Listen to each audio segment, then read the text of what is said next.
Hello people, here we are again with yet another video review of a math book. In this case it's going to be Finding Moonshine by Marcus de Sautoy, a mathematician's journey through symmetry. Okay, so let's start straight and to the point by mentioning a few things about Marcus de Sautoy. Marcus de Sautoy is a mathematician. He also holds a chair in Oxford for the public knowledge of mathematics. So he has published quite a few books on pop math, on trying to make math topics available to a wider audience. I have 4 of his books at home. This is the second one I've read. Other famous ones are The Music of the Primes, which is about the Riemann conjecture. And he also published one this very year, 2024, on games. Yeah. So, Finding Moonshine, this is the British edition. I think this book was called in America Symmetry. Okay, so what else could we say about this book? Okay, so let me go into a bit of a personal arc here. A few months ago, I read Mark Ronan's Symmetry and the Monster. And you have a review if you're interested in it. Not a video review, but there's one in my Substack and in my Goodreads page. That book was a book about, it was a popular math book about the classification of finite simple groups, which is one of the greatest and least known achievements of mathematics in the 20th century. Now, I also had this book in my bookshelf, and I usually like reading books that overlap thematically, so that, reading one allows me to consolidate in my long-term memory the things that I learned in the previous one. Now, I was supposing this book to have a very big overlap with Ronan's. Yeah, their Venn diagram was going to have an intersection that was going to be not only non-empty, but pretty substantial. I'd say I was a bit surprised there. Like, there is an overlap between what this book talks about and what Ronan's book talks about, but less than I expected. So, like, Ronan's book, as I said, is, it includes a general history of symmetry, but the focus of Ronan's book is more contemporary. It's like the classification of finite simple groups. How did we discover groups, simple groups, how these groups can be connected to geometry, to basically transformations of a geometric shape, and later with shuffles, for example, card shuffles and similar things. And Ronan's book, it's focused on that. It's a history. It's very American-centric also. The classification of finite simple groups was an endeavor of many mathematicians, group theorists all over the globe. But it's distinctly centered on the work of American mathematicians, even though it also talks about the British contributions, which were non-trivial. This book is a British book, and de Sautoy is a British mathematician. So, first of all, he also deals with that topic, especially at the beginning of the book, and in the last 2 chapters, this book tells you in quite a lot of depth about the classification of finite simple groups. And it's, in a way, the capstone of the whole history of symmetry that this book is about. It gives a more British perspective, more centered on the Cambridge group, on John Conway, on the Atlas. So it goes a little bit less, both to America and to Europe, I think. So there's that overlap.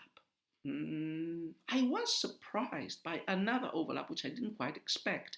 Like last year, I think it was, I read John Derbyshire's book on algebra. What was its name? Unknown Quantity. And there's a big amount of overlap with some contents in that book and in this book. I mean, in a way, it makes sense because de Sautoy here does, I don't think I've mentioned it already. I'll explain it in more detail in a minute. But this book is at its heart a history of mathematical symmetry. So it starts with the Greeks. There it's mostly geometry, different shapes, then like the Platonic solids and other figures that are being discovered. But then through the Middle Ages and into the Renaissance, it moves into algebra because, symmetries become connected with the solving of equations, cubic, quartic, quintic. So it merges with algebra. And that aspect of the development of the theory of symmetry, which connects with algebra, that is detailed in both of the books. Both Derbyshire's and Du Sautoy's, talk a lot about how the cubic equations were discovered in the Renaissance, how and finally how in the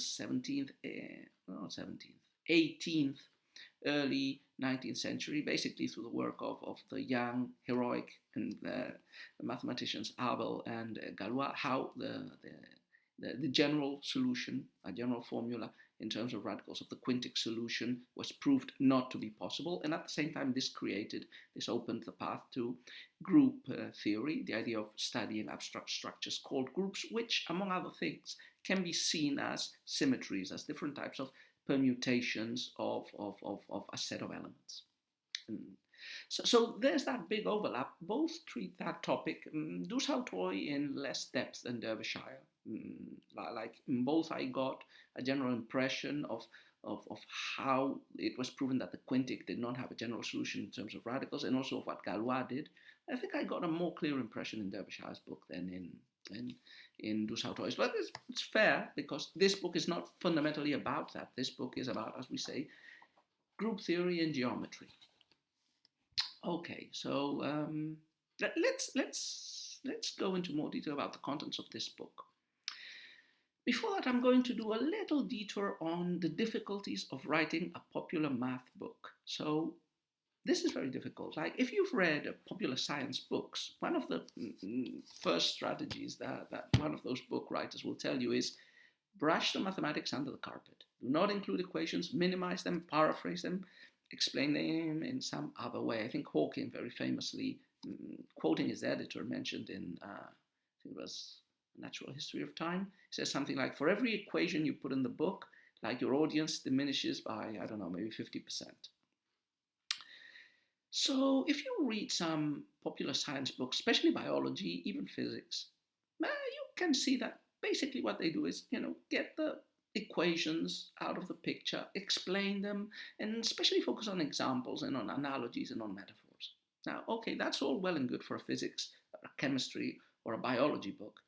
But if you want to write a math pop book, you can't really get away with hiding the math. I mean, the math is the point. Now, I've read a lot of popular math books. I'd say there are different strategies that the writers go about to solve this issue.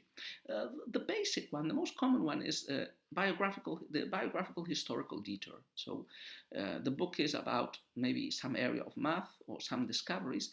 It goes deeply.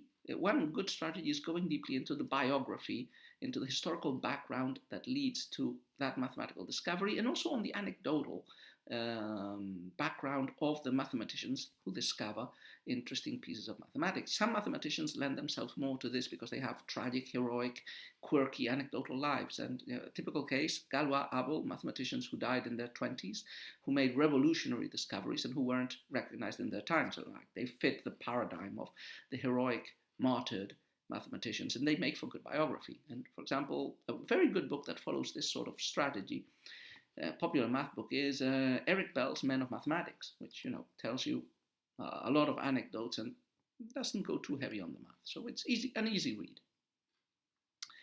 That's the main strategy. Another one that I've seen in some books is self-biographical. So it's including the author's, who is usually a mathematician, the author's own difficulties and efforts, and his personal experience of living, thinking, being a mathematician. Now, this book tries both things. That's why I am mentioning this now. So it's like a two-headed eagle, like the Habsburg or the Romanov imperial eagle. This book is a juxtaposition of two books in one.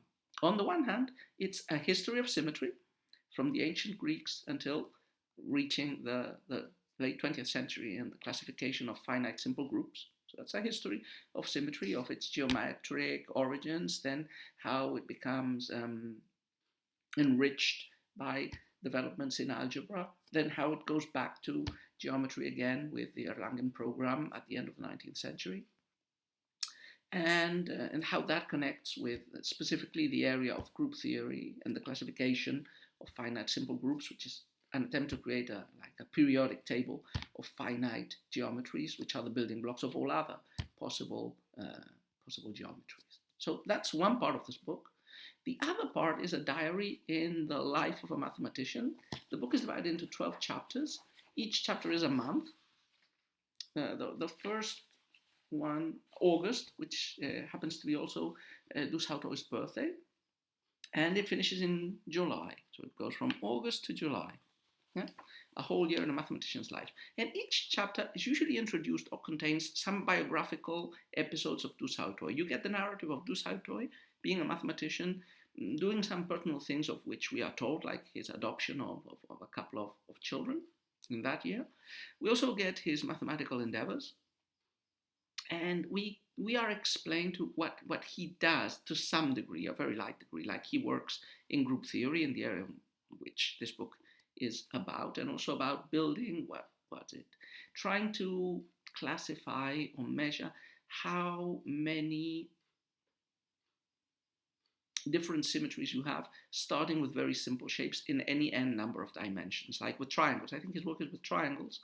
And when you build shapes in 2D, 3D, 4D, 5D, any n number of dimensions with triangles, how many different symmetries can you create? And well, he explains his work. It's rather non-trivial, and he gets stuck. He makes a conjecture. You see the conjecture failing after that. And as I said, this personal, professional, and biographical anecdote, he also talks about travels he makes with his son to museums and to different places. This gets weaved with the main narrative on the development of symmetry. So yeah, those are the two topics in the book. So the main one is a history of symmetry, and especially at that intersection of geometry and algebra, which leads to simple groups and the classification of finite simple groups, and also the personal level in which the author is trying to solve his own little patch of this area of knowledge. Okay, what else could we say about this book? Okay, so the positives. I mostly like this book. I think it's a very good book. It's one of the best books I've read this year. This should come as no surprise. Du Sautoy is a very good writer. I've read one book of his before. It was pretty good. And I've seen some videos, interviews with him. He is a very good communicator. So the book is gripping. The book is accessible, which for a math book is even if it's a popular math book, it's very meritorious. I think a person without a STEM degree would be able to follow this book with very small difficulties in general. Yeah. Some parts would be a little bit more challenging, but I think you could understand most of it. You learn a lot of things, and again, it's very entertaining. It's very well written. Some of the anecdotes are not only entertaining, but also, instructive. And that's a positive. There is very little negative, in my opinion, to say about this book, but I'll mention a couple of things. So the first thing is, I would complain about the physicality of the book itself. This is the British edition. It was published by HarperCollins. The imprint is Fourth Estate, which seems to be an imprint of HarperCollins.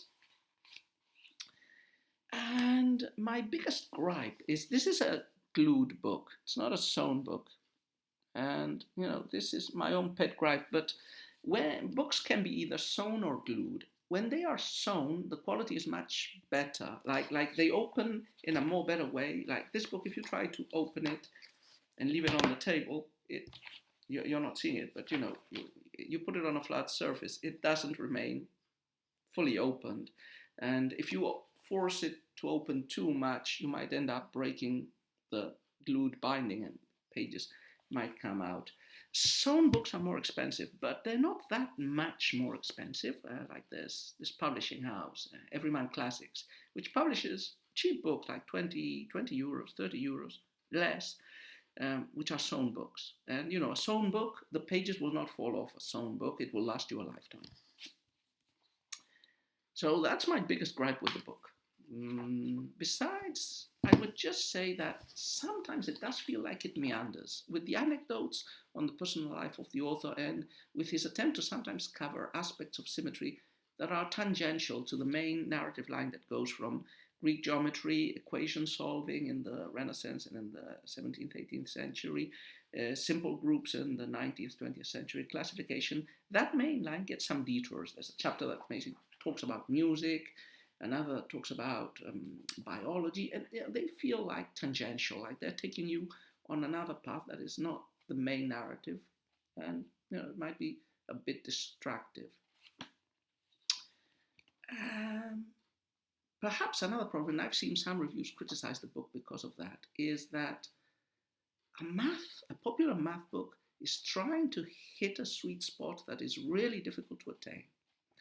Like, as I said, it has a diminished audience. You can't write a popular math book just for math undergraduates or for even STEM undergraduates, because then the audience for the book is diminishingly small and probably does not really compensate the printing costs and edition costs and everything else that a book like this requires.